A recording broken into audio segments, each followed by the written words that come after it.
Hoje eu converso com um convidado reconhecido pela potência na inteligência e um magnetismo por sua simplicidade nas relações.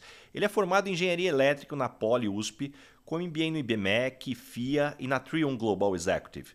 Ele foi vice-presidente da Telefônica, CEO da VR Benefícios, CEO da Sky, presidente da Mastercard no Brasil e hoje ele é o mais recente executivo a assumir como presidente da Cielo. Ele também é membro dos conselhos do Boticário e da Wine, mas o que esse currículo estratosférico não conta é que esse cara aqui tem uma sede incansável por aprendizado, um cuidado admirável nas relações e não abre mão de estar próximo e ter sempre um tempo de qualidade com a família. Stanis Bassols, que honra ter você aqui hoje. Não sei se eu mereço toda essa apresentação. Obrigado, Ri. É uma honra para mim estar aqui. Obrigado pelo convite. Muito bom. E Stanis, eu queria já começar te perguntando. Você sempre quis ser um executivo ou Stanis, quando criança, tinha outros sonhos, outros caminhos? Rapaz, eu quando criança... Eu já te contei minha história. Quando eu tinha 8, 9 anos, meus pais morreram, tanto meu pai quanto minha mãe, lá na sequência. Ficamos eu e minha irmã, acho que família classe média baixa, filhos de uma costureira, com um chefe de almoxerifado no Brasil, eu com 9 anos, minha irmã com 16. Acho que eu imaginava qualquer coisa menos ser executivo, que sim, acho que surgiu a partir daí foi descobrir que o dia a dia e as decisões que você toma todos os dias são mais importantes do que as grandes decisões. Então, tanto minha irmã quanto eu, acho que nós tomamos uma série de decisões muito novas.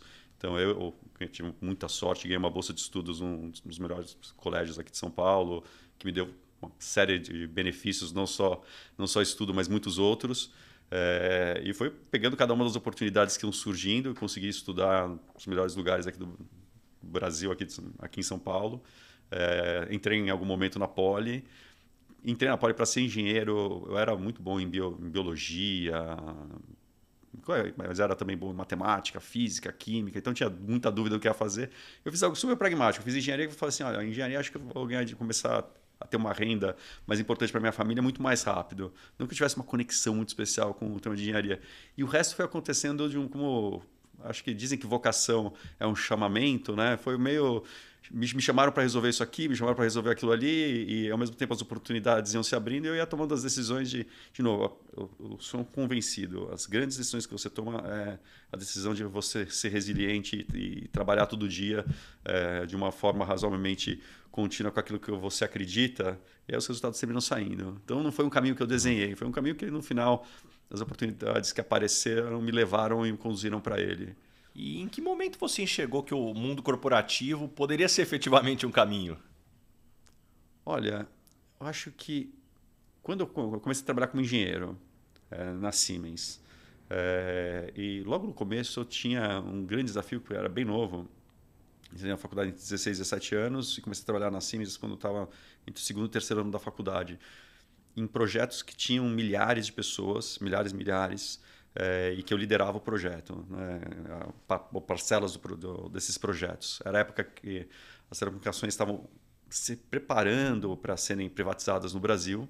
Então, tinham grandes projetos que eram turnkey, que tinham diversos aspectos de arquitetura, de engenharia civil, até serviços que você tinha que colocar, passar cabos, etc. Então, eram projetos grandes, que você gerenciava milhares de pessoas. Então, logo no começo, eu descobri que não era sobre coisas, era sobre gente. E eu ainda não tinha como conectar tudo isso com o que ia ser meu futuro, mas eu comecei a construir essa visão de que era sobre gente, de como você fala com as pessoas, entende o problema, sabe como resolver. Então, acho que esse comecinho, para mim, me deu uma gotinha de vontade de trabalhar com mais gente. Mas não necessariamente ter uma visão do que era ser executivo, mas foi a primeira semente. E naquele momento você tinha alguma referência mais próxima ou inspiração? Vinha de alguém talvez mais distante, alguém mais famoso aí no mundo corporativo, que você olhava e falava assim, puxa, olha só. Sabe que não? É interessante isso. Nesse começo, não tinha. Eu acho que eu tinha até mais conexão e lia bastante e tentava desenvolver sobre o outro lado, que é o aspecto da política, da sociologia, história. Então, minha cabeça estava em outros temas que no final você descobre que tem a ver com liderança, né? Mas eu não tinha essa conexão naquele momento. Mas na sequência, quando eu fui para a Telefônica logo pós-privatização, aí eu comecei a ter tudo isso que você está falando. Eu tive uma referência de um executivo que, para mim, é talvez uma das pessoas mais brilhantes que eu esbarrei. Tive muita sorte de ficar perto dele ou próximo a ele durante bastante tempo. E começar a formar uma visão de o que o executivo tem como função ou tem como propósito. Isso começou a moldar aí sim a minha vontade de ser executivo e de fato transformar aquela semente que estava ali em algum lugar por vários pontos da minha vida, mas que eu não sabia exatamente para onde ia aflorar. E naquele momento, quando você chega no mundo executivo, muitas vezes é algo que pode te assustar, porque você vê pessoas talvez com uma referência ou que já vem um histórico de casa, de pais ou mães executivas. Em algum momento isso te dava um frio na barriga ou já era algo que você tinha superado e você falou assim, agora eu vou? Não, eu acho que talvez boa essa reflexão. Logo quando eu entrei na Telefônica, pós-privatização, eu diria, boa parte do corpo executivo estava vindo de ex-consultorias, pessoas que estavam vindo do mercado financeiro e que tinham um background incrível, tanto de formação focada em negócios. Então, chegaram para mim e falaram assim, faz um business plan. Eu falei assim, boa ideia, me conte como. E eu lembro o meu primeiro chefe, meu gerente, ele me deu um livro, chama Valuation. Ele falou assim, lê aí. Aí eu li o livro durante a noite, para o dia seguinte estar sabendo. Mas era intimidador. Também era intimidador que todo mundo falava inglês, eu não falava inglês. Eu falei assim, opa, check, preciso aprender a falar inglês. Todo mundo, uma parte das pessoas falava espanhol. Check, preciso aprender a falar espanhol. Então, e todos tinham uma experiência de viagens, de vida, que era diferente da minha, do meu background. Isso é intimidador. Tanto que hoje, quando eu vejo os temas de SD, muitas vezes eu vejo, é fácil você trazer a pessoa, contar números, mas chamar para dança é difícil não porque você não quer, mas porque você tem que trazer a pessoa para um patamar totalmente diferente. E acho que eu tive muitos colegas, muitos amigos que tiveram a capacidade de me ajudar nisso, logo no começo. Eu me sentia intimidado pelos temas, mas não pelas pessoas. Acho que isso faz muita diferença. Eu estou aqui refletindo, né? E é interessante porque aí a hora que a gente faz aqui, joga para frente uma história de 20 anos, né? Vamos passar aqui pouco mais de 20 anos. Aí você conta a minha idade. A nossa, na verdade, né? Mas esse é um ponto que eu quero explorar, que é transformação. Você, poxa, você sempre teve um olhar forte, eu conheço o início da tua carreira, mas um olhar muito forte, né, no cliente do ponto de vista estratégico, de atendimento, de relacionamento. Quais foram as principais evoluções que você considera que transformaram o mercado de 20 anos atrás, 20 anos para hoje? Nossa, foram tantas. Primeiro, acho que há 20 anos a gente trabalhava, de novo, boa parte de nós, geração X, trabalhava pelo sentido de obrigação. Eu acho que eu hoje, por exemplo, não consigo trabalhar sem um sentido de propósito.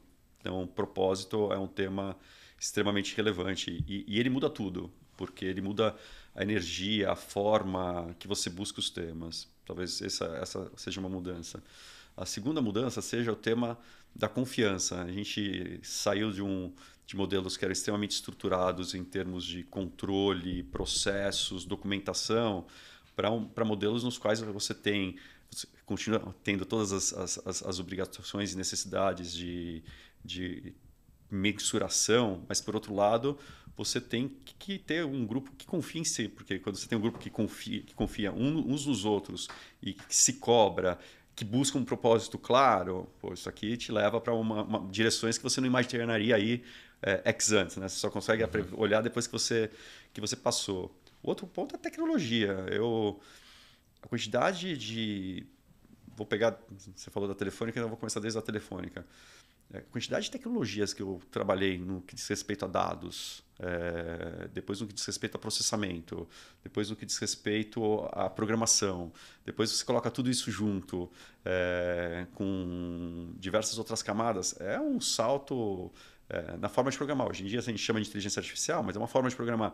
Então, são saltos que, de novo, se você não está muito conectado às tendências tecnológicas e começa a imaginar cenários, você perde um pedaço importante.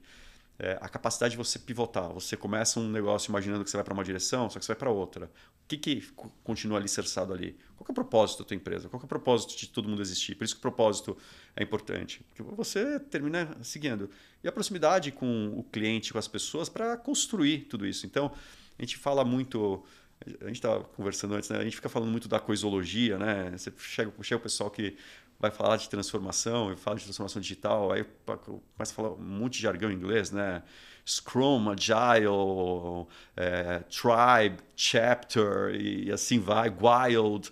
Aí você tem uma hora que fala assim, não, é sobre gente, e é sobre como você coloca várias pessoas confiando no que elas estão fazendo, interagindo com o cliente, com muita proximidade, fazendo testes pequenos, e testes que, sei lá, talvez... Você conhece a história do Pokémon GO? Não. Não. A gente fala de MVP. Tem MVPs que você pode começar fazendo, sei lá, um PowerPoint mostrando para o cliente, então, mas para ver a história do Pokémon GO é mais interessante. Pokémon GO foi um dos, talvez, você pega aquele 50 milhões de usuários, tal, um dos que chegou primeiro acho que em poucos dias, né, comparado à televisão que chegou em 50 anos, né, porque você saiu de 50 anos, 75 anos para alguns dias para você ter 50 milhões de usuários, mas o ponto era, eles fizeram um vídeo que tinha 200 aspectos do produto que eles queriam lançar. Colocaram no YouTube e perguntaram para os usuários, o que você acha mais legal? Então, eles saíram de 250 aspectos do que poderia ser o Pokémon GO para 7 partes do produto que eles desenvolveram, 7, 8 partes que eles desenvolveram e fizeram a primeira entrega do Pokémon GO. E que foi o sucesso que foi na época. Então, um MVP pode ser, às vezes, tão simples quanto isso, um vídeo. O MVP deles foi um vídeo que os guiou para saber entender o cliente. Então, você hoje tem uma capacidade de conexão, de conversar com o cliente, que é tão diferente do que você tinha há 20 anos, né? Você falou 20 anos, então eu me dou liberdade para voltar 20 anos. Que fazer qualquer passo baseado numa pesquisa, baseado em algo que seja tão seco, mas que não tem uma interação real com o cliente, uma interação real com qual problema você está resolvendo, eu acho que ficou não contemporâneo, por assim dizer. Então é uma série de transformações. Não, que demais. Assim, você falando sobre propósito, algo que eu tenho aqui, uma reflexão que eu acho que explica, talvez pelo menos para mim, parte do que a gente vive hoje, é que se a gente pensar, a história da humanidade, talvez dos primórdios até talvez 50 anos, e olha só a pretensão que eu vou usar aqui para descrever, a gente trabalhava de maneira geral com um mindset muito da felicidade postergada. Que esse foi a base da religião, não importa se a gente está sofrendo aqui, depois se você tiver o comportamento ou a atitude adequada, você vai ser feliz em outro plano. E isso trouxe para o trabalho, por muito tempo permeou dessa forma, não importa se você não gosta do seu trabalho, depois na aposentadoria você vai curtir a vida. E hoje, definitivamente, essa é uma narrativa que não encaixa mais nos dias de hoje. Não, trabalha aí, não questiona e um dia você vai ser feliz, um dia você vai curtir a vida. E eu acho que isso vem permeando, claro, tem todo um cuidado da cultura do imediatismo, mas de maneira geral, puxa, é justamente aí que você vai se conectar com as pessoas que mais do que serem escutadas, querem se sentir relevantes. Olha, eu não tenho como concordar mais. Acho que vou continuar com o teu frame de 20 anos. Eu acho que ao longo desses 20 anos eu pude trazer cada vez mais o Stannis para trabalhar. E que foi uma jornada tanto minha pessoal quanto talvez do próprio mundo corporativo. É difícil distinguir qual que vem primeiro. E no ponto que eu estou, já há alguns anos, em que eu estou 100% Stannis, então autêntico, trazendo a minha forma, muda muito. E aí tem muito a ver com o teu propósito, tenho muito claro qual é o meu propósito. E tem muito a ver com essa questão de que a felicidade está na jornada, não no fim. Então, quando a gente estava falando, por exemplo, da questão do tema do digital, a jornada tem que ser bacana. A jornada de conhecer o cliente, de produzir um novo produto, de resolver um problema. Se você não conhece o problema, o que você está trabalhando? É algo interessante. Então, essa capacidade de gostar da jornada... acho que muda bastante o jeito como as pessoas conseguem. Você conhece a história do Slack? Bom, você conhece com mais profundidade, eu vou te pedir para contar aqui. Não, tá bom. O fundador do Slack, ele era um cara viciado, adorava games, montou um game, E aí o game, assim, não deu certo. Mas ele adorava o que ele fazia, o time dele adorava, era apaixonado e tal. Aí eles viram que tinham algumas funcionalidades que eles tinham construído na interação entre eles, que podia ser usado numa outra ferramenta que ele chamava Flickr, que era sei lá, uma mídia social para troca entre outras coisas de foto, mas começou a funcionar e aí funcionou cá, foi bem, foi uma empresa relevante, né? Se você pesquisar aí, você vai ver que é uma empresa relevante. Ele falou assim, não, sabe, acho que chamava Ludgame a primeira empresa. E aí ele pegou, aí ele falou assim, só que o jeito que eles se comunicavam dentro do escritório era tão elaborado, ficou tão bacana, que eles começaram a vender o jeito como eles se comunicavam, que era o Slack. E aí, então o Slack foi o final de uma jornada em que eles estavam se divertindo, fazendo o que eles gostavam. Então, como você traz isso para o seu dia a dia é super relevante. Eu acredito muito que essa sensação de bem-estar é um negócio que não pode ser destino, ele tem que ser o meio. E é Quanto interessante mais você você está alimentado pensar, por ela, né? mais feliz você está. E essa história do Slack, né, muito antes, né, de pandemia, de pensar em trabalho híbrido ou talvez equipes mais globais. E hoje, a hora que você pensa o Slack, talvez uma das ferramentas mais conhecidas para quem tem que fazer todas essas trocas. E isso já me faz pensar que numa próxima pergunta que eu quero explorar, na Telefônica você teve a oportunidade de trabalhar com pessoas de muitos países diferentes. E a gente está falando de entendimento, claramente o meio influencia muito como as pessoas pensam, como elas agem. Como é que foi essa experiência? Que aprendizado você teve dessa época? Uau! Eu trabalhei com Peru, Chile, Argentina, Colômbia, México, uma outra coisa na América Central e muito com a cultura brasileira e espanhola. E, olha, diversos aprendizados. O primeiro aprendizado é que um tema interessante. Todos nós, tanto nós quanto, em especial, as pessoas que vêm à América Latina enxergam a gente como um bloco único. E mesmo esse bloco que de fato tem uma uniformidade enorme de problemas, tensões, é tão diverso que, primeiro ponto, é como enxergar a diversidade em algo que você enxerga que é único. O segundo ponto, que para mim sempre me chamou a atenção, eu até brincava no final numa matriz de sims e nãos, mas eu não vou falar os países, que o jeito que você se comunicava no Peru, no Chile, na Argentina, na Colômbia, no Brasil, eu comecei a entender a cultura do brasileiro. Então, antes de falar, não vou falar especificamente da cultura dos outros países, eu vou falar da cultura do brasileiro. O brasileiro fala muitas vezes sim, querendo dizer não. A gente é mais resistente a falar exatamente como a gente pensa, a gente acha que a gente vai incomodar o outro, então a gente muitas vezes é menos assertivo. Estou falando numa grande média, né? Não estou falando nos altos executivos de você rir, mas acontece muito isso. Então, e que para as outras, a gente tem uma mania de falar que nós somos muito grandes. Então, quando você começa a falar do Brasil, você fala do maior rio do mundo, da maior floresta do mundo, do maior não sei o que lá, da maior população, da maior cidade, que para as outras culturas o impacto disso é diferente. A gente tende a menosprezar países menores com ideias que possam ser interessantes. E eu falei assim, nossa, eu sou assim. Eu parei para olhar nos temas que eu esbarrava como responsável regional por muitos países, eu falei assim, eu também sou assim. Eu estou inserido nessa cultura, eu faço parte da cultura. Então, o primeiro ponto foi me entender os temas que eu estou, por estar inserido na cultura, muitas vezes estavam invisíveis para mim. Isso acontece seguramente no âmbito de um país, mas acontece no âmbito de uma organização. Você está muito tempo numa organização, você passa a ter esses elementos culturais que eles ficam invisíveis para você, mas eles são relevantes. Então, esse autoconhecimento e como buscar esse autoconhecimento, só tendo um pouco mais de diversidade próximo para você poder enxergar. Numa época que você não falava de diversidade. O segundo é que eu pude esbarrar com situações onde o mesmo executivo contando a mesma metáfora, e eu lembro da metáfora, mas não vou contar aqui, contando a mesma metáfora no Peru, no Chile, na Argentina, na Colômbia, causava reações totalmente diferentes. Em alguns países caía super bem, aqui no Brasil caía super bem, quando você chegava na Argentina caía maravilhosamente, quando chegava no Peru e na Colômbia eles achavam extremamente agressivo. Então um colombiano, também falei que não ia falar, vou falar, mas o colombiano é extremamente educado. Um palavrão para ele é algo...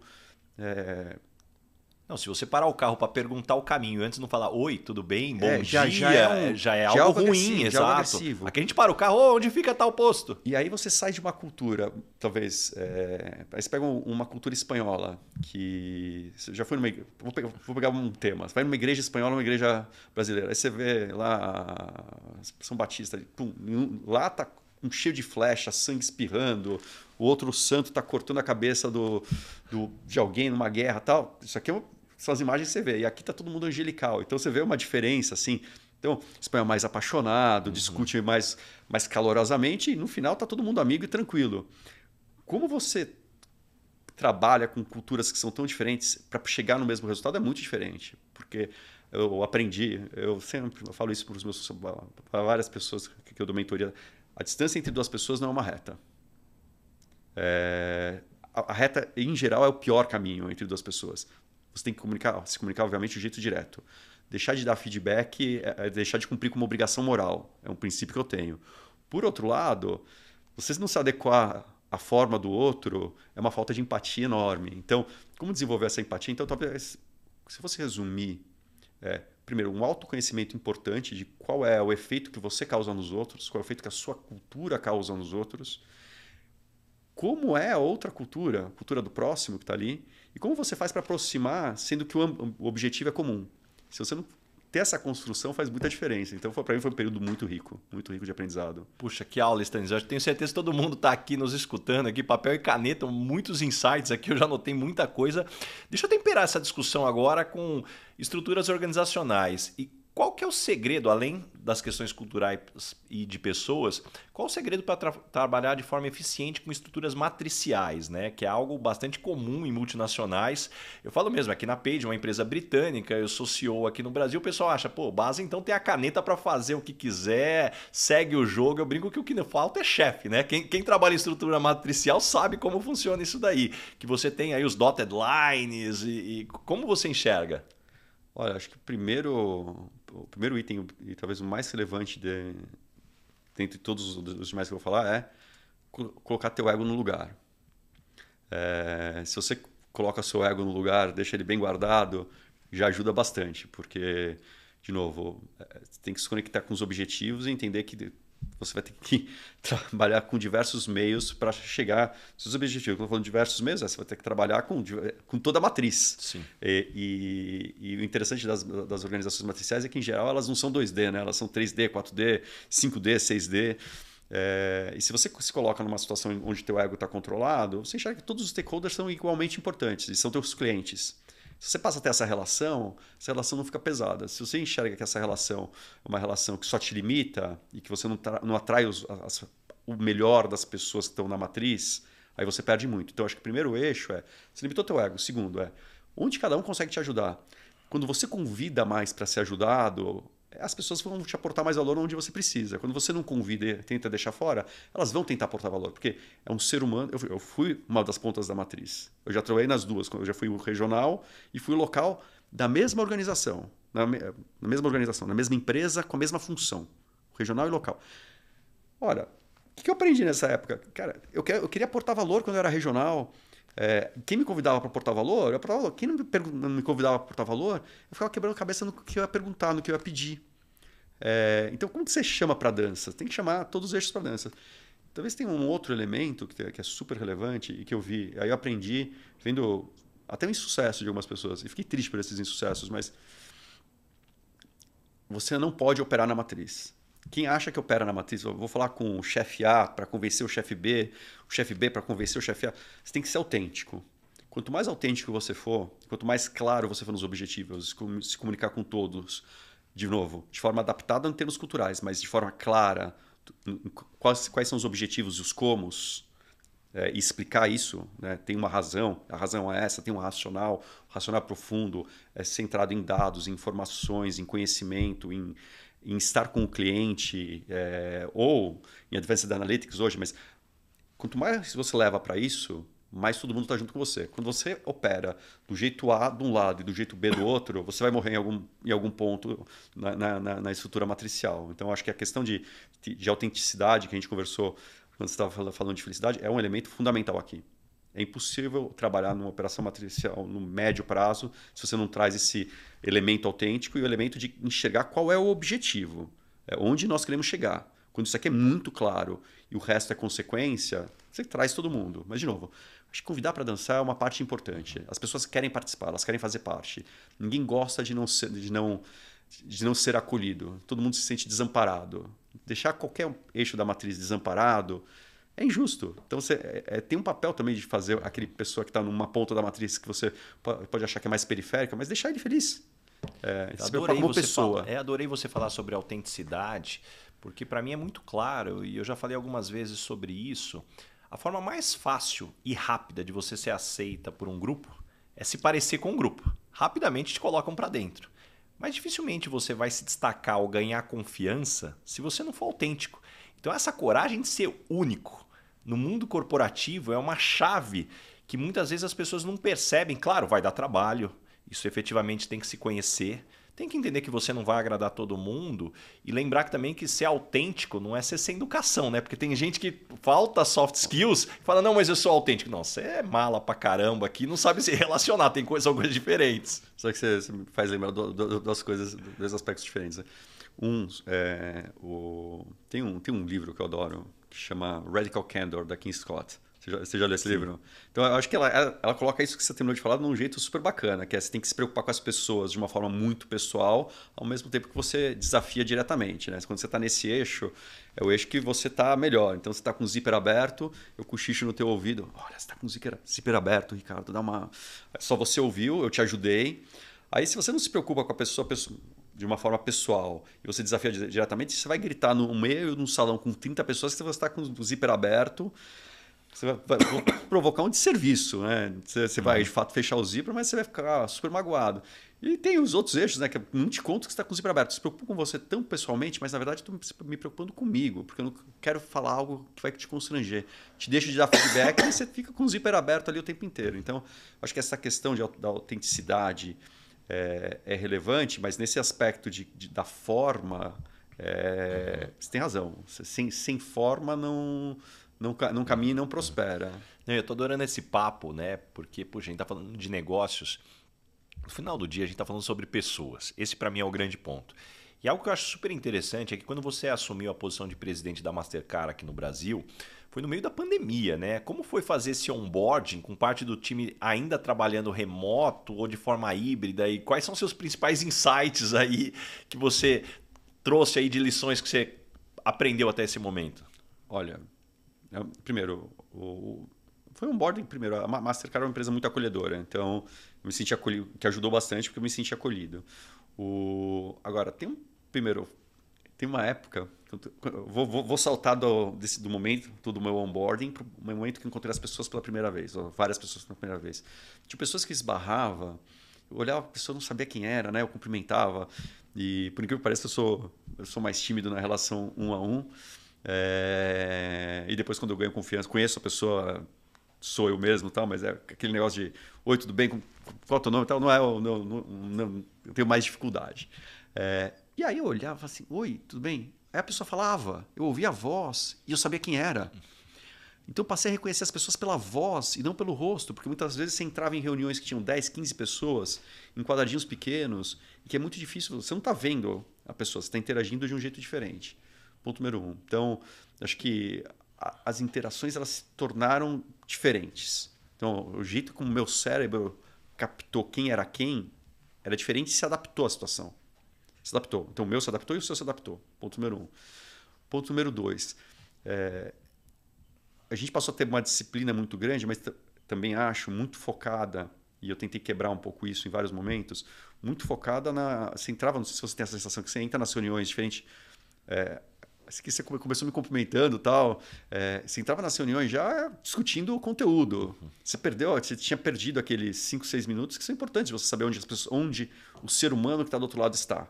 Você sabe onde está o funcionário, a pessoa que está com você, o executivo. E a pessoa? Então, como você faz para reproduzir esse momento que sai super bem quando você está numa relação pessoal, também no mundo virtual? Esse é o segundo ponto. O terceiro ponto é que eu tinha uma tecnologia que eu gosto até hoje, que é sair andando por aí no escritório. E que ela perdeu a potência de uma forma, né? Num lugar de potência, ela perdeu potência de um jeito, porque você anda no escritório, continua andando no escritório, mas as pessoas estavam fazendo vídeo. Então você andava no escritório, você não tinha com quem falar. Então você andava.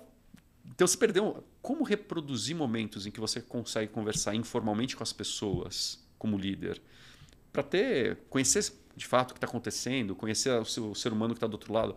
Reproduzir isso no mundo virtual é algo que é desafiador e que a gente tem que se refazer em termos de como a gente se estruturou ao longo de muitos anos como gestores, em termos de práticas, formas. E um último elemento que é o que eu tenho mais dúvida, é que eu não tenho uma certeza, eu tenho uma dúvida. Eu vejo os mais jovens que estão no começo, eu vejo até os meus filhos. Meu filho conseguiu... Meu filho tem 12 anos, então pegou a pandemia aí com, sei lá, 10, 9, 10. E ele conseguiu manter o relacionamento com os amigos extremamente elevado, quente, próximo, durante a pandemia no mundo virtual, entre jogos, interações por vídeo e tal. E ele conseguiu fazer isso. E eu vejo que muitas outras pessoas tiveram mais dificuldade. Então, eu acho que tem uma questão geracional que, para a geração que está vindo, o vídeo pode ser uma relação tão pessoal quanto é uma relação onde você está presente. E para muitas outras gerações isso aqui é mais difícil. Como você faz para conviver com esses elementos nesse pós-pandemia que a gente está vivendo ou vai viver, não sei, mas que eu acho que a gente já está vivendo? É uma boa pergunta, né? E qual o ponto de equilíbrio que você tira o máximo do estar presente e do estar à distância? Também acho que é algo interessante. E como eu levei para mim, então não é uma receita que eu acho que vale para todas as pessoas. Tem momentos de foco, momentos em que eu preciso ser muito eficiente. Quero ler e-mail, por exemplo.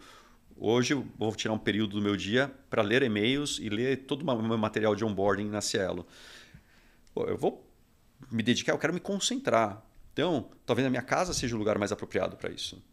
Porque eu vou conseguir me trancar, não vou ter nenhuma interrupção, os meus filhos vão estar na escola, depois vão sair, não vou poder me concentrar num nível que eu não conseguiria em outros momentos. E como trazer propósito para as relações, para quando você está no escritório? Está no escritório para entrar numa vídeo, faz pouca diferença. Está no escritório para você ler e-mail, faz pouca diferença. Mas está no escritório para fazer uma cocriação, para fazer uma discussão pessoal, para conhecer mais de uma pessoa, para fazer um feedback construtivo ou para receber um feedback construtivo. Ou seja, quando você coloca propósito para estar presente, vale muito a pena estar presente. Se não valesse a pena, as pessoas não iam no show. Para que você vai num show? Então vamos assistir. A quantidade de vídeos que a gente tem de qualquer artista em qualquer plataforma é enorme. Mas quer ir no show? Então, tá presente faz diferença. Você quer ver todas as atrações da Disney? A gente consegue passar. A quantidade de conteúdo de museus que você tem hoje na internet é enorme, mas você continua querendo ir no museu fisicamente. Você ter o cheiro no museu, o ar no museu, as pessoas circulando, tem uma experiência que envolve outros sentidos que transcende. Então, a gente continua tendo todos os sentidos, a gente continua querendo exercer todos eles. E você, de novo, mas com um propósito. Se não tivesse... De novo, você vai num show com um propósito, você quer sentir, você vai assistir um jogo de futebol, você pode assistir em casa, na tela do tamanho que você quiser. Mas é diferente você estar num campo de futebol. Por quê? Porque lá tem emoção, porque lá tem um magnetismo com as pessoas que estão ao seu lado, um magnetismo com o teu time. Como que você traz isso para o escritório? Se você perder de vista esse magnetismo, o propósito, a causa, a relação pessoal em estar no escritório, você não vai conseguir atrair as pessoas para o escritório e talvez você perca um pouco. Então, esse híbrido, se o ponto vai ser 3, 5, 2, 4, eu não tenho ideia. E acho que cada organização vai encontrar o seu equilíbrio porque vai depender do propósito da organização, vai depender do objetivo, da estratégia, do que ela está passando. Eu não acho que tem receita cultural que valha para... Trabalhei, como você falou aí, em diversas organizações diferentes. Cada cultura está a serviço de uma determinada estratégia que está a serviço de um determinado propósito. Então você não consegue copiar de um para um lado. Você consegue beber de várias fontes, né? Então estou num ponto onde hoje consigo beber de fontes muito diferentes, o que me ajuda a ter até empatia quando estou chegando numa organização de saber que eu não sei nada. E que é bem bacana, um momento assim, daqueles que você dá saltos como ser humano, como pessoa e como profissional. Mas esse elemento, para mim, de aprendizagem, de entender também como o outro encara... Porque é muito fácil você falar... Eu vou pegar um tema aqui. Quando eu estava subindo para cá, eu não sei que empresa tem no 9º andar. Você pode me contar depois, mas subi com 2 pessoas que pararam no 9º andar. Uma jovem mulher e um jovem rapaz. E os dois falaram assim, nossa, vim trabalhar de sexta aqui no escritório, né? Aí a menina falou pro rapaz. Aí o rapaz falou assim, mas pelo menos eu peguei o ônibus, os ônibus que eu peguei estavam vazios. Aí ela falou assim, o meu estava tão cheio. Será que quando a gente fala para todo mundo ir para o escritório, a gente está tendo empatia? O tempo de deslocamento, que a pessoa está indo de ônibus, etc. Ou será que você está pensando na tua realidade, que mora aqui do lado do escritório, ou que está indo de carro, ou que está indo com alguma... Ter empatia com a diversidade de situações. Então, muitas vezes, acho que traz esse lado de diversidade, esse lado de conhecer as pessoas, que também é relevante. Qual o porquê do porquê que as pessoas estão querendo ou não estão querendo estar no virtual? E eu também vivi o contrário na pandemia. Quando eu estava no começo da pandemia na Sky, tinha as pessoas que a gente falava assim, não, todo mundo vai trabalhar à distância. Tinha pessoas que não podiam levar o computador e o resto da tecnologia para o lugar onde elas trabalhavam, porque elas tinham um nível de insegurança onde elas moravam que era alto. Ou as crianças não conseguiam estar, não tinha uma área tão grande, as crianças estavam num lugar pequeno, atrapalhavam o desempenho delas trabalhando, elas preferiam estar no escritório.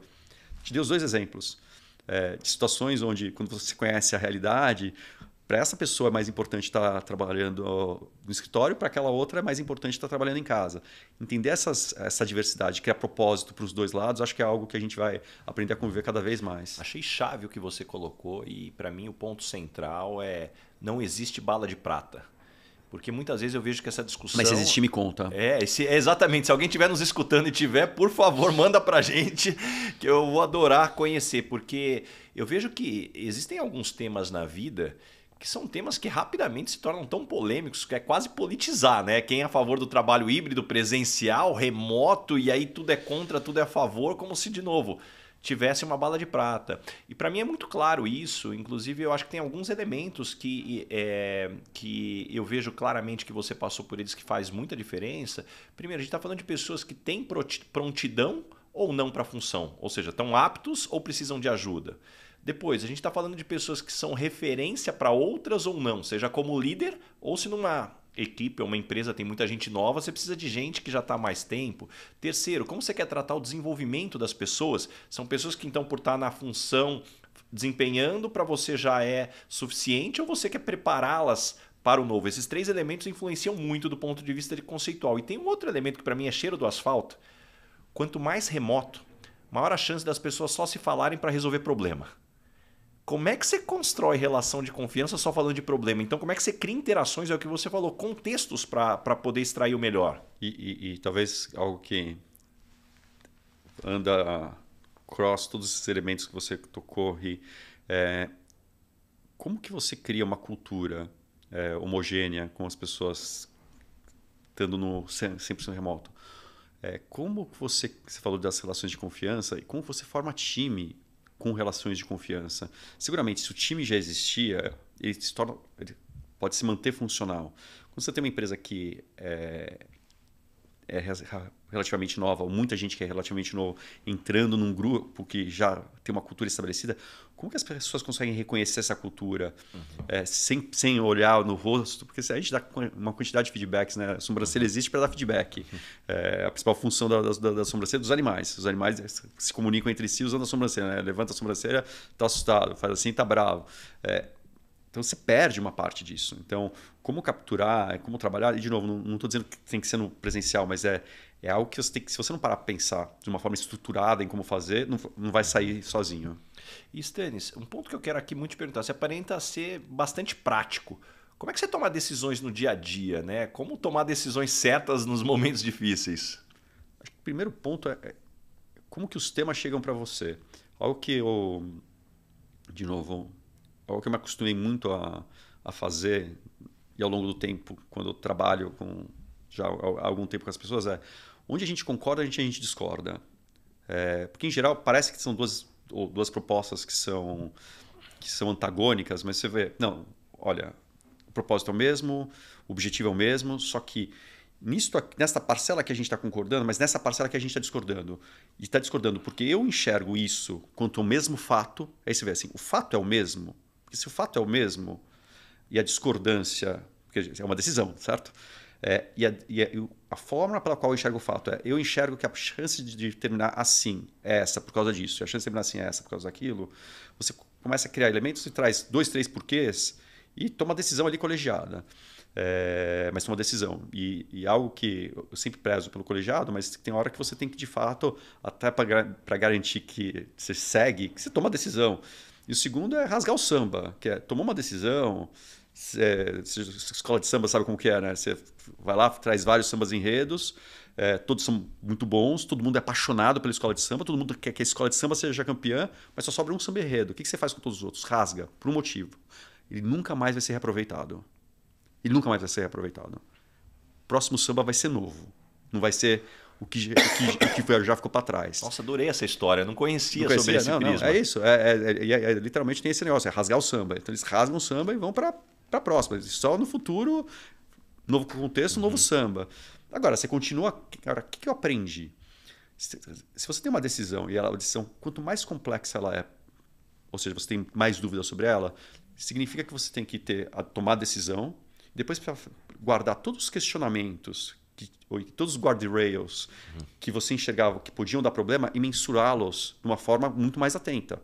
Agora, acreditando, porque algo que também eu falo bastante, você tem que acreditar para ver e não ver para acreditar. Ver para acreditar é algo de alguém que está seguindo. Empresa que é líder, pessoa que é líder, quem está trabalhando, você primeiro acredita e depois você vê.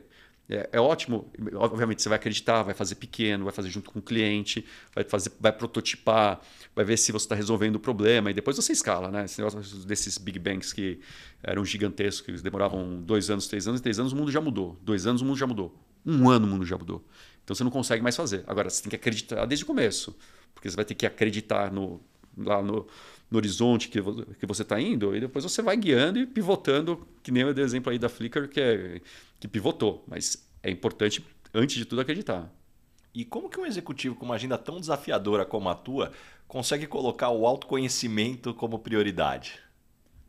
Olha, eu acho que é o elemento talvez mais relevante. Você estava falando da autenticidade. Quando fui promovido a diretor, acho que diretor, eu era muito jovem, num grupo que era mais... Tinha quantos anos, Stanis? Vou ter que fazer conta. Eu devia ter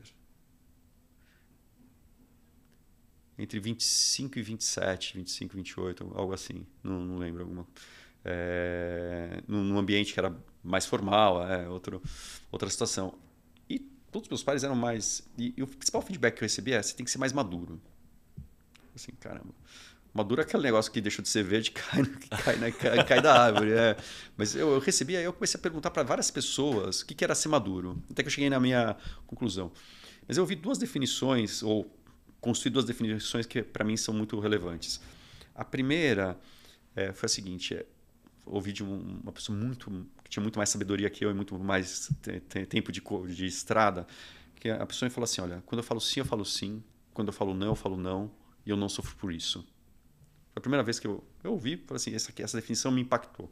E a segunda que eu cheguei à conclusão é, quando você conhece os seus objetivos e o seu propósito, então você conhece quais são os seus objetivos pessoais e o seu propósito pessoal.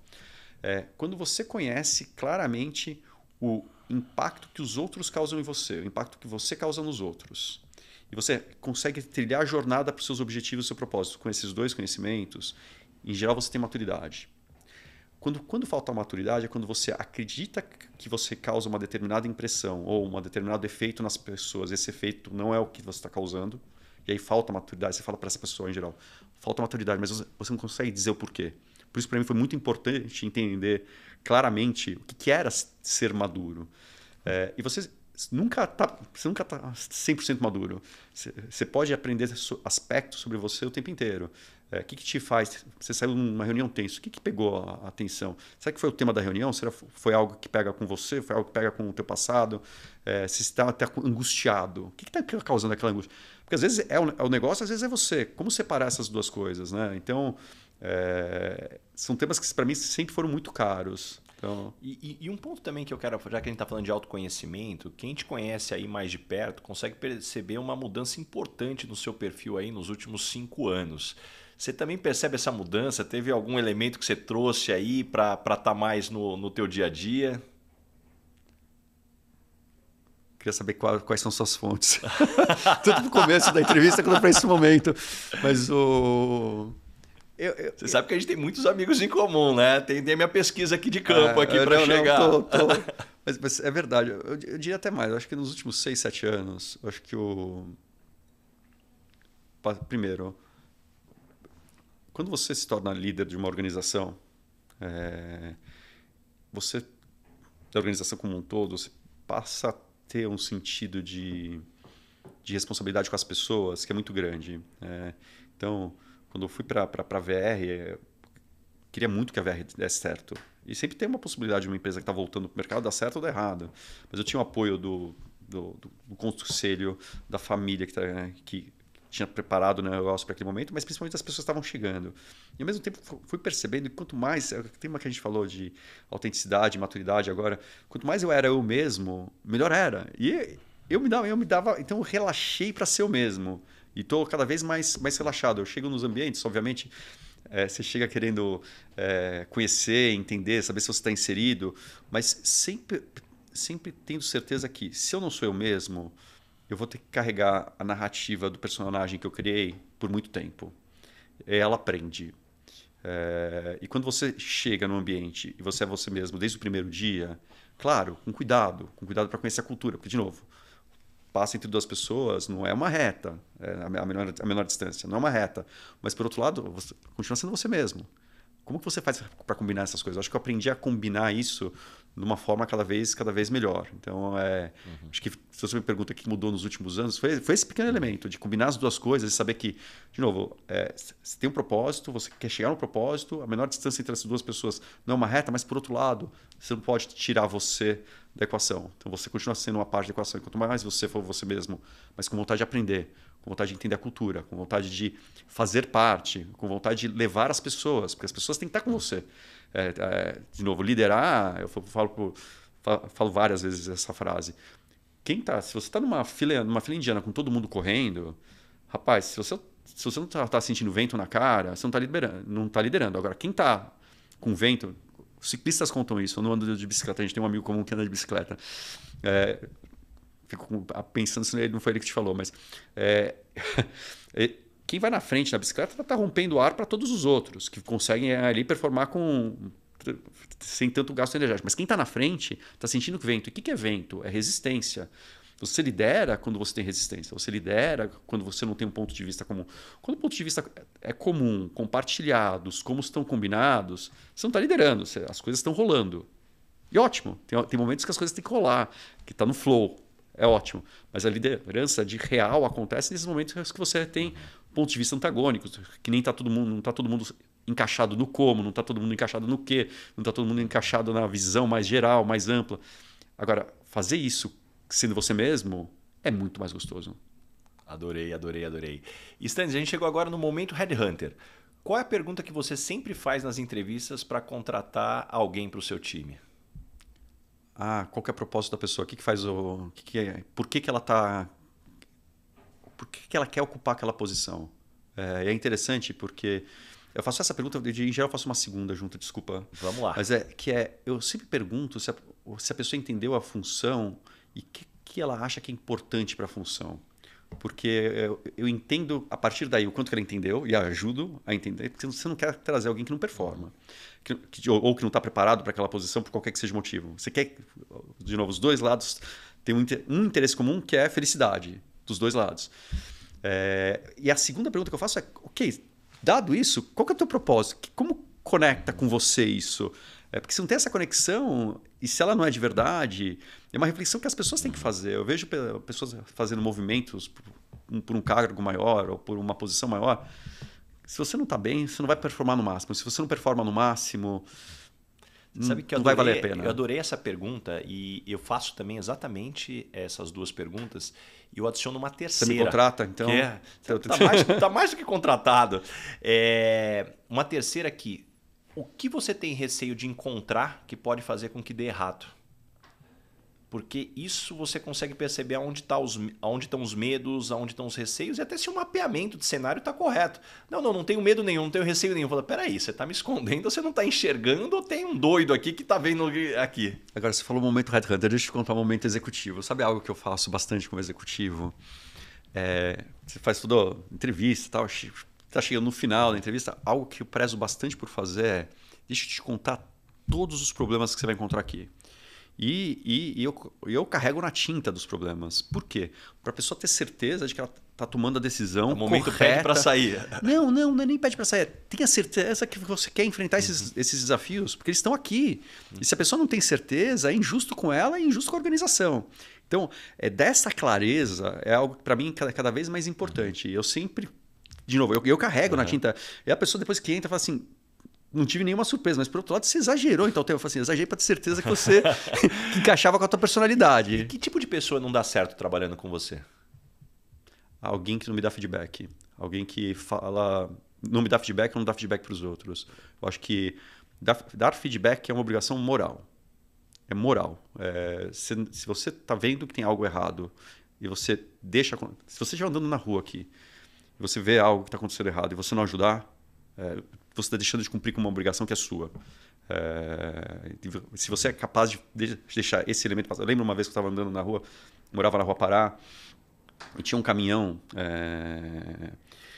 não sei como chama, mas que ele estava, acho que chama basculante, ele estava fazendo um movimento e tinha uma criança embaixo, sei lá, era o filho do caminhoneiro e tal. Eu pensei, na hora, eu olhei a cena e falei assim, não, deve ser o filho do caminhoneiro. Isso é uma coisa, pode ser o filho dele, mas eu acho que é uma situação de risco. Eu fui lá e falei com ele. Eu acho que se você não tem esse espírito dentro de todos os círculos que você anda, você não está apto para fazer parte do grupo, porque todo mundo lidera.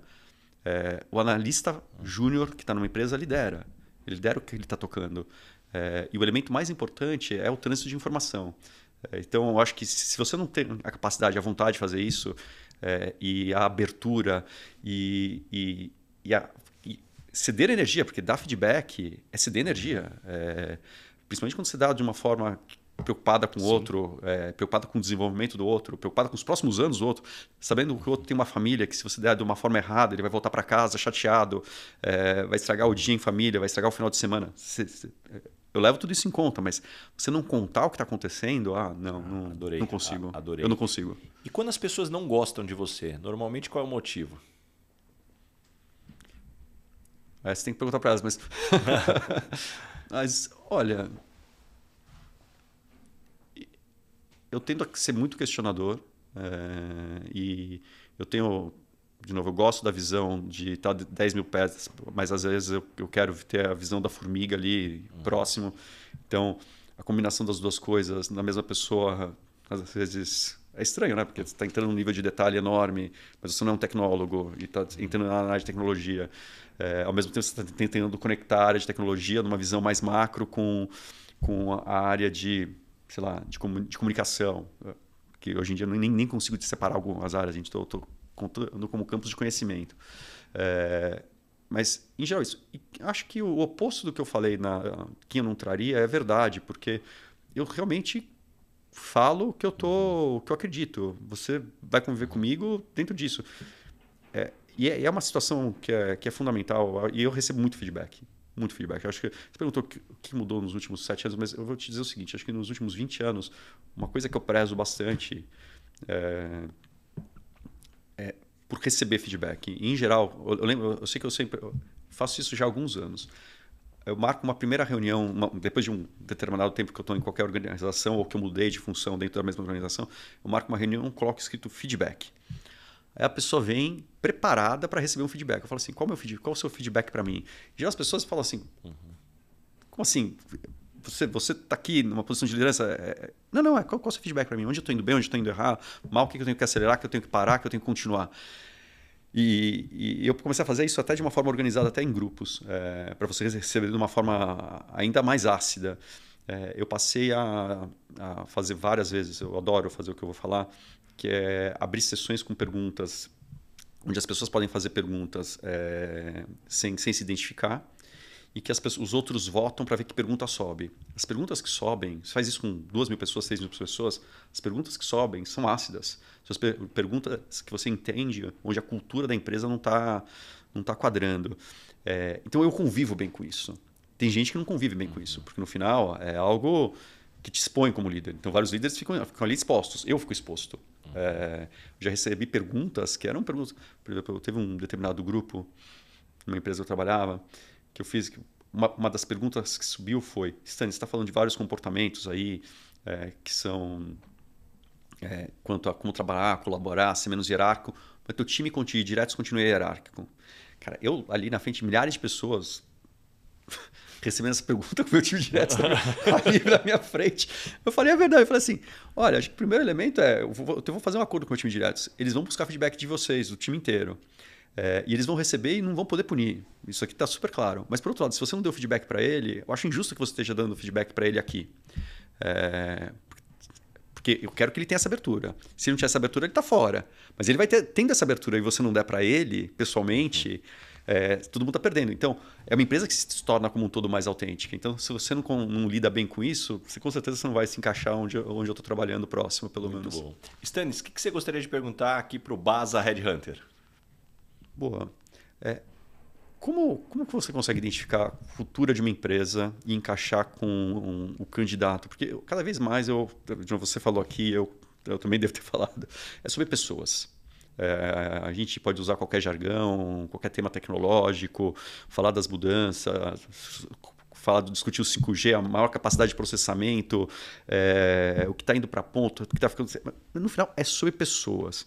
E sobre pessoas tem a ver com o que as pessoas têm como objetivo fundamental é a cultura da empresa. Porque, na verdade, todo mundo imagina, acho que no Headhunter, a leitura do candidato. Mas tem uma leitura que é a leitura da empresa. Como que você combina essas duas coisas? Vamos começar pelo que não é eficiente e muito menos suficiente, que é perguntar para o gestor me contar da cultura.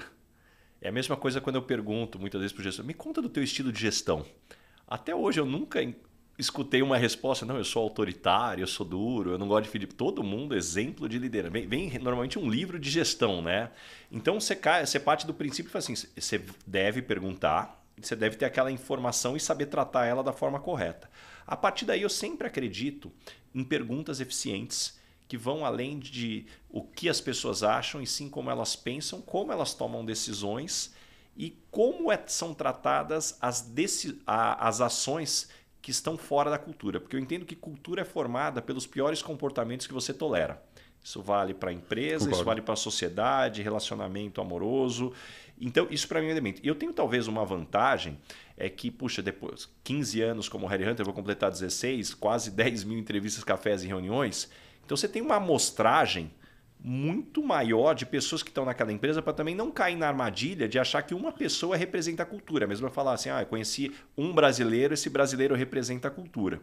E a partir daí também é saber aprender com o processo, porque dificilmente você tem um processo seletivo, principalmente num nível maior, que só uma pessoa entrevista. Então, a partir daí, como que você vai entendendo a leitura de cada profissional com base em cada entrevistador, além, claro, de testes que você pode aplicar. Hoje em dia eu tenho cada vez mais, tenho gostado do Rogan, para mim, assim, ele te dá uma profundidade maior do que outros mais conhecidos, mas, de novo, eu acho que a combinação de tudo que eu coloquei aqui, com o fator experiência, naturalmente vai te dando muitos insights. E aí você combina isso com o candidato, né? Exatamente. Aí é o candidato, e lembrar que não existe candidato ou candidata perfeita. Então é ali onde você também tem que ter muito claro quais são os negociáveis e os não negociáveis para também não cair em nenhuma armadilha. Mas é engraçado, você falou um negócio que me chamou a atenção. Quando as pessoas me perguntam, ok, o que é difícil em você, eu tenho super claro, eu não tenho problema de contar. É engraçado, interessante você falar isso. Eu sou ansioso, eu sou insone, se o tema é muito relevante, eu vou te perguntar 200 vezes. Não significa que eu não estou confiando, mas significa que eu estou realmente ansiando para que a gente chegue em determinada meta. Eu consigo trabalhar com diversas faces do negócio, que tende a abrir muitas frentes, então cada vez mais eu tento me limitar. A árvore vai abrindo muitas ramificações. Para a árvore não abrir muito, mas eu sei que esse é um derailer, então é muito claro, então eu tento cada vez mais me focar, porque eu consigo lidar com esse nível, mas não necessariamente a organização. Então eu gosto de complexidade. Mas você não pode levar complexidade para a organização, são duas coisas diferentes. Então, se conhecer aqui, se ajuda. Eu não tenho problema de contar. É interessante que a gente roda e acaba sempre fechando no autoconhecimento, né? É difícil. Esse, para mim, é a chave. E, Stanley, chegamos agora no momento, Dona Ângela. Complete a frase. Eu sou esquisito por quê?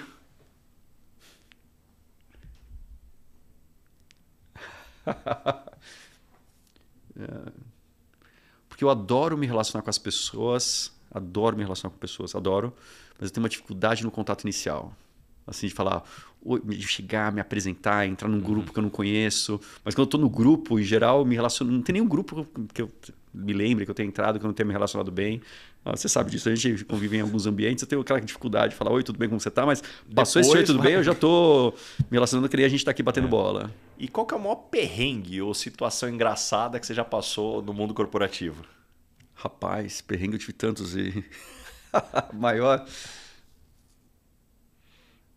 Sabe que eu vi uma situação de um outro executivo, estávamos eu e um outro executivo, que hoje é presidente de uma empresa importante no Brasil.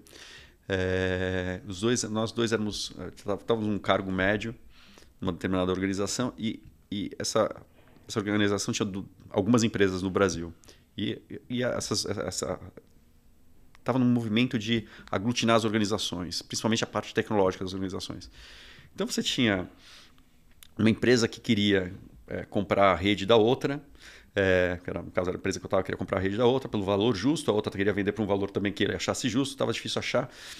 E em algum ponto, as lideranças não se falavam e elas colocavam na liderança média a obrigação de fechar um negócio que não estava alinhado o propósito que acontecia, talvez num âmbito maior. Chance de dar certo ali. Não, e é interessante você ver hoje, quando você está num ponto maior, quanto que você pode fazer a vida mais fácil ou mais difícil de quem está ali trabalhando no dia a dia, de qualquer projeto que fosse, mais perto da operação. E aí chegou num ponto em que um dos chefes falou assim, olha, eu não quero mais que você fale nós e eles, porque aqui a gente é uma empresa só, é um grupo só. E eu estava com esse executivo pegou e falou assim, e de fato não era, de verdade, não era um grupo só. Esse executivo falou assim, ó, tá bom, mas olha, estamos indo para um preço nessa condição e para uma condição técnica que está indo para essa situação. E aí ele falou assim, nossa, eu não posso falar nós e eles. Nós queremos isso, e a outra parte de nós quer aquilo. Aí o executivo que estava do outro lado mandou todo mundo embora da sala, falou assim, eu tô de saco cheio de vocês vão embora. E eu falei, nossa, cara... A outra parte de nós. A outra parte de nós. E é interessante, de novo, mas é porque não éramos nós. Então você não pode usar um nós quando não tem nós. Se tem silos, você tem que reconhecer que tem silos. Se tá diferente... Então, não ter esse reconhecimento te deixa ali sem capacidade de comunicação. Então, você pergunta um perrengue, eu tô com esse perrengue. E quem falou isso não foi eu, foi um colega, mas eu estava vivendo a situação assim tão dentro, foi difícil. E caminhando agora para o final, Stanis, o nome desse podcast é Lugar de Potência. Qual que é o seu lugar de potência? Onde pode te jogar que você nada de braçada? Situações que tenham complexidade, que tenham muitos clientes, ou seja, que tenha, quando você tem escala, quando você tem propósito, quando você está passando por transformação, quando você tem a necessidade e vontade de se transformar, quando tem alinhamento entre o dono do capital, a liderança, no propósito ou na direção que está sendo dado, quando esse alinhamento aqui existe, o resto facilita muito. E quando você está num ambiente de transformação ou numa indústria em transformação, aí eu me sinto quase que no piquenique. E principalmente quando eu estou em ambientes, e nas últimas movimentações todas que eu fiz, eu passei por isso, em que eu estou aprendendo. O que eu enxergo que é o meu propósito ao trabalhar é ter certeza, que eu estou aprendendo, não em ordem, tá? 2, ter certeza que eu vejo mais olhos brilhando ao meu redor do que o contrário. Se eu não estando presente, tem mais olhos brilhando, pode ter um problema. Terceiro, que eu estou agregando valor, ou seja, que eu consigo enxergar, estou fazendo alguma diferença aqui.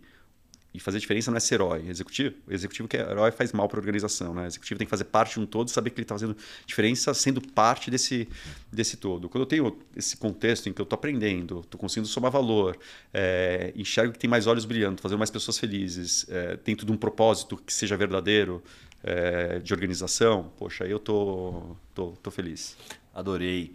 E me conta uma verdade que as pessoas não costumam dizer e, na sua opinião, é fundamental para se ter sucesso. É o que eu falei aqui. As maiores decisões, as maiores, melhores e mais importantes decisões são as que a gente toma todo dia. Se todo dia você decide que você vai se entregar não interessa a quantidade de horas que você trabalha, mas se você vai se entregar 100% e você vai ser verdadeiro, você vai para uma determinada direção. Se você decide que você vai ser uma parte disso, ou um pouco não verdadeiro, ou um pouco cético, esta decisão é muito mais importante do que as decisões que você toma quando você fala, olha, vamos investir nisso ou naquilo, ou eu vou mudar da posição da empresa A para a empresa B. A gente acha que essas decisões são importantes.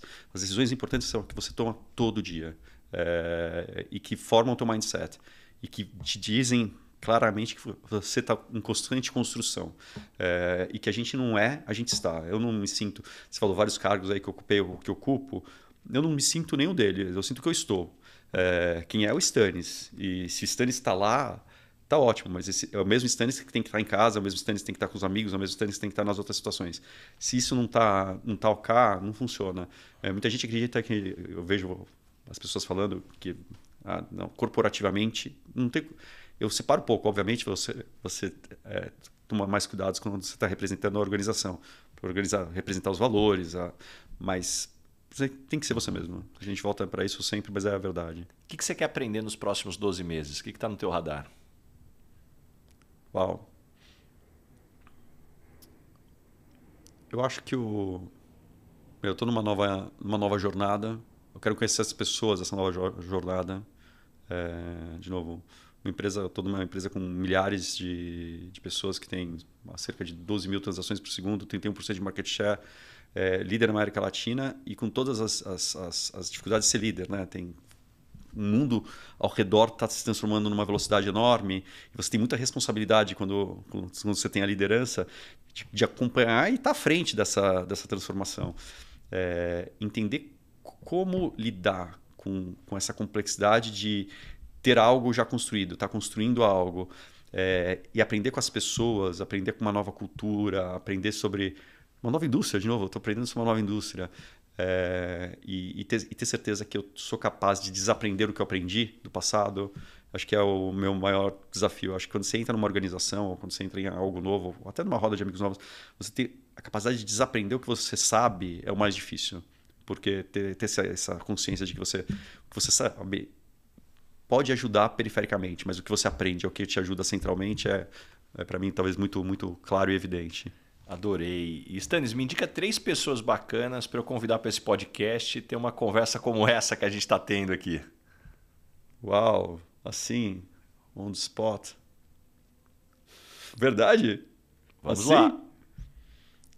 Essa normalmente é a pergunta mais difícil. Depois a gente corta esse bate-bola aqui. Tá bom. Pode pensar. Mas eu falo aqui uma pessoa que eu admiro bastante, o Mariano De Beer, que hoje mora em Londres, não sei se você vai ter que fazer isso aqui em vídeo.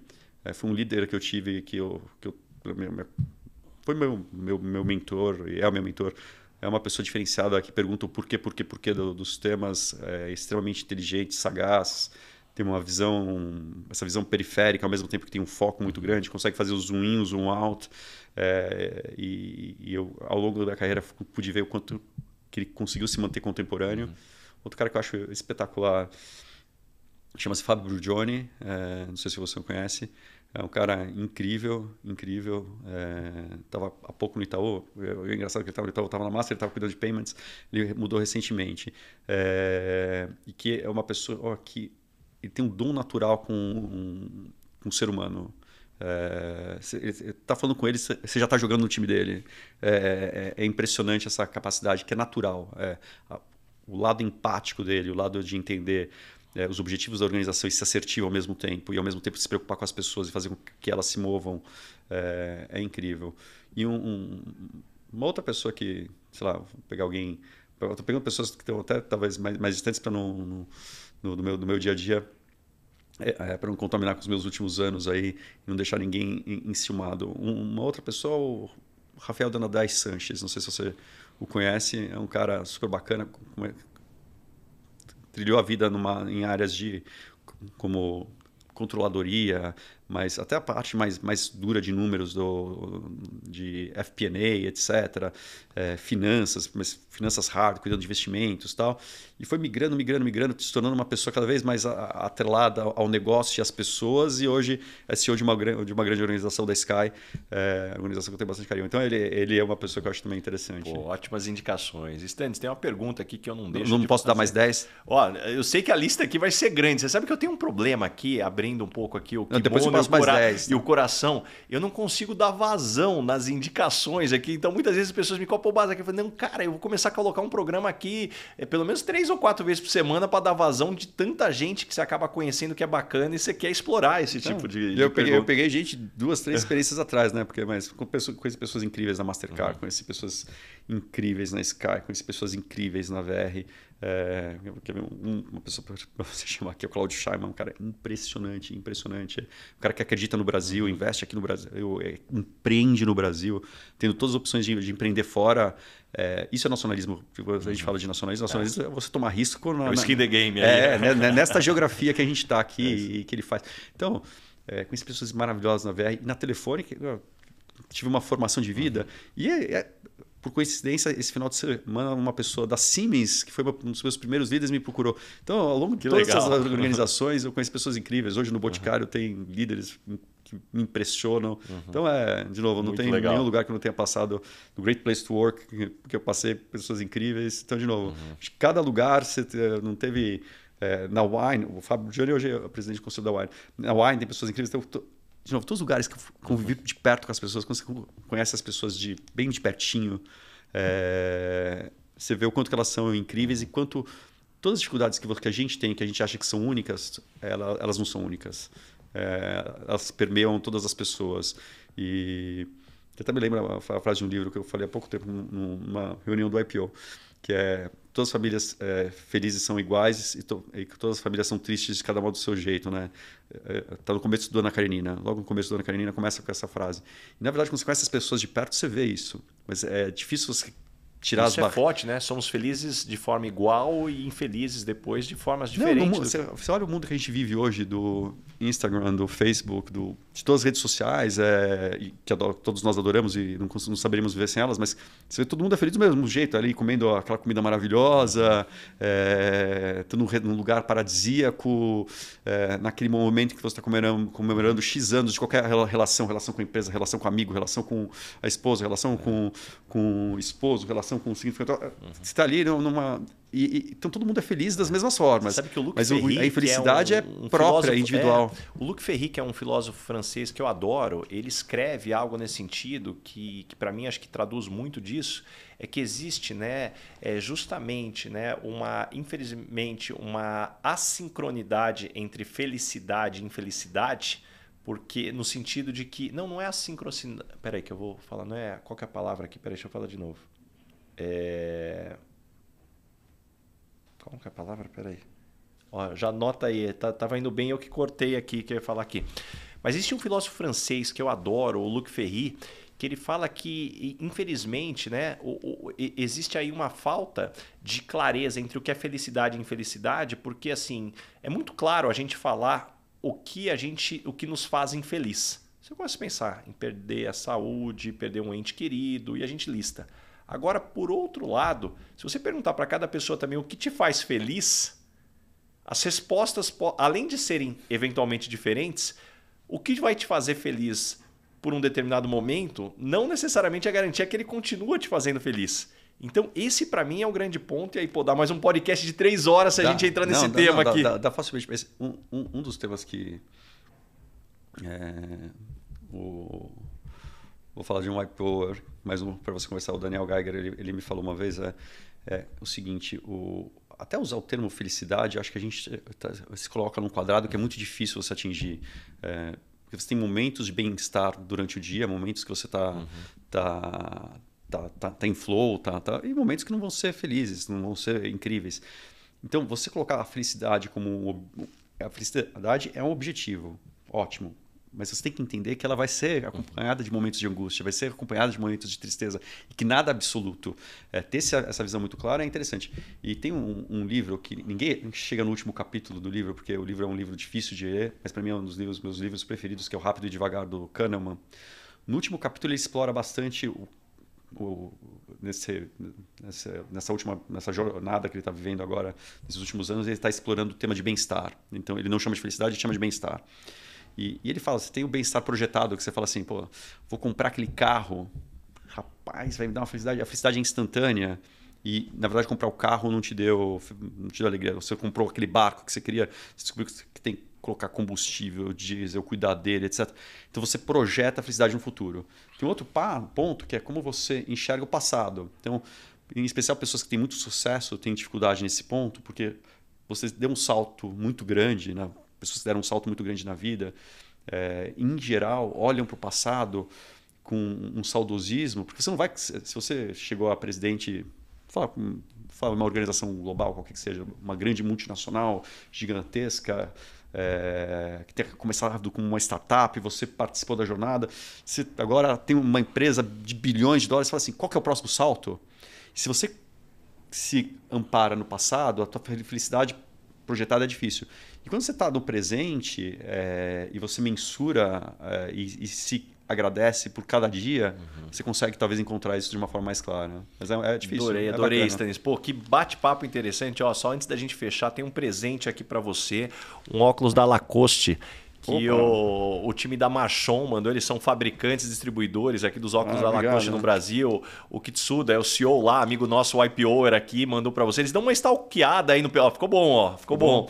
Eles dão uma stalkeada no perfil do convidado aí e mandaram para você. Muito legal. É verdade, eles fazem aqui, dão uma stalkeada. Obrigado. Muito legal. E antes da gente fechar aqui, caminhando agora para a gente encerrar, Stanis, como que as pessoas te encontram? Que projetos que vem pela frente? Deixa a tua mensagem aqui para a gente poder fechar. Me encontro com certeza das redes sociais. Eu tomei uma decisão em algum momento que eu concentro tudo hoje no meu LinkedIn. Então, eu acho que a forma de me encontrar no LinkedIn, como não tem muitos Stanislau Bassols, seguramente eu vou ser um dos que vai aparecer primeiro. Só que essa vantagem de ter um nome com 10 letras, né? Você tem poucos em comum. Então, esse é um jeito de me encontrar. E quais meus próximos objetivos? De novo, eu acho que eu estou numa jornada muito leve, leve. Eu quero ter certeza que eu estou seguindo o meu propósito.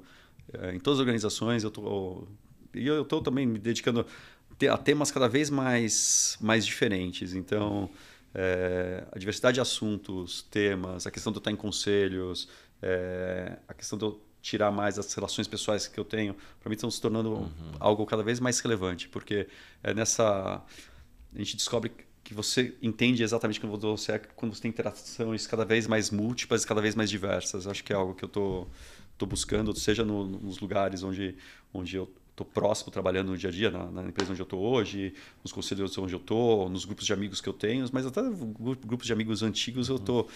Não sei se é um pós-pandemia, eu estou me reaproximando, tentando refazer conexões, porque acho que todo mundo tem uma fase ali da vida que você está na corrida ali, na corrida da carreira, está na corrida, inclusive carreira, né? Então, o nome que a gente dá em português, mas é corrida em espanhol, né? Você está naquela corrida, você está na corrida de ter filho, tem uma hora que você volta, né, e se centra e você fala assim, nossa, quem mais está comigo nessa jornada dos próximos anos? E no final a gente só tem o resto da vida. E outro dia eu estava correndo no Ibira, eu corro bem cedo no Ibirapuera, bem cedo. E tinha um cara que estava correndo com uma camisa que tinha um símbolo, um logo, que aparecia o logo da Mastercard. Aí eu fiquei olhando, né? Falei assim, o que está escrito, né? Porque eu vi que tinha alguma coisa escrita. Acho que o cara ficou até o que esse cara está olhando, né? Mas estava escrito assim, num círculo estava vida, no outro círculo estava, nos círculos extremos, estava vida, morte, e no meio do caminho estava escrito propósito. E acho que quando a gente tem esse sentido de, talvez, que a gente só tem 24/7, a gente tem finitude. Se você não trouxer propósito para cada momento, cada encontro, e eu valorizo estar com pessoas que eu gosto. E o contrário é verdadeiro. Adorei. Pô, Stanis, muito obrigado mesmo. Poxa, Tua agenda é extremamente complexa agora, ainda mais nesse momento aí, você dedicar esse tempo aqui para esse nosso bate-papo aqui. Tenho certeza que todo mundo que está nos escutando aí saiu com páginas e páginas de anotações. Muito obrigado mesmo. Obrigado você, é super bacana. Eu não imaginei que ia ser um bate-papo tão fluido aí. Valeu.